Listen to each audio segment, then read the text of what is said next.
As someone who's always been against funding foreign wars, I truly hope that the totally unnecessary Iran war that's not a war is truly over and peace is achieved. It's been incredible that we beat Iran dozens of times and nearly made peace almost 40 times.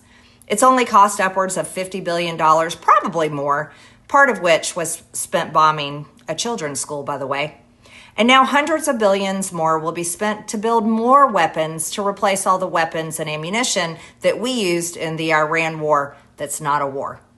Americans should be grateful to have spent so much of their own money on high gas prices and inflation caused by the war that is not a war that we won dozens of times and almost have had a peace deal for the 40th time. We'll see if that happens on Friday.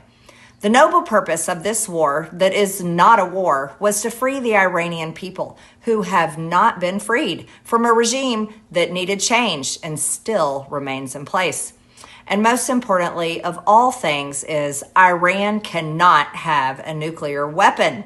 So that is why we will most likely not be removing the enriched uranium from the facilities buried deep underground that we bombed before and Iran rebuilt because we bombed them again and it's too hard to reach, even though we are the best and the only ones who can do it. And the world should be thankful that because this peace deal is almost done for the 40th time, the Strait of Hormuz will now be reopened, just as it was opened before the war that is not a war. Most importantly, there will be a $300 billion Iran rebuilding fund, even though they said there wasn't, but there's going to be, that certain super duper special people can donate to and most likely be awarded contracts so they can become even richer and more elite than they already are, all to make Iran great again after we bombed them in the war that is not a war.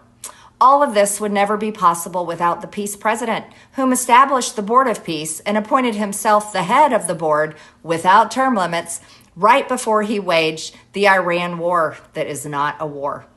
Now that he is on the verge of securing peace for the 40th time after defeating Iran dozens of times, he must be awarded the Nobel Peace Prize. His MAGA influencers will demand it.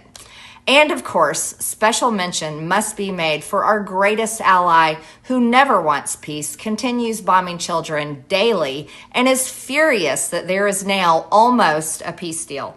Thankfully, their fury at Trump's audacity to almost make peace is being made known to the American people by their highly funded and most loyal foreign agents. Supporters and paid social media personalities and Fox News hosts.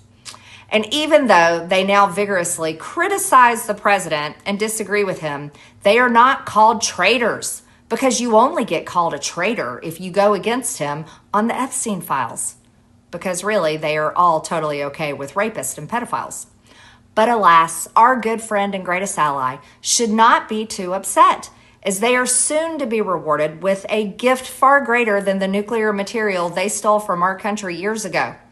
Our very own elected leaders in Congress are going to fuse our own military intelligence and tech with theirs and throw in lots of other goodies that the American people will never be able to undo and do not support in the first place, even though they're going to pay for it all.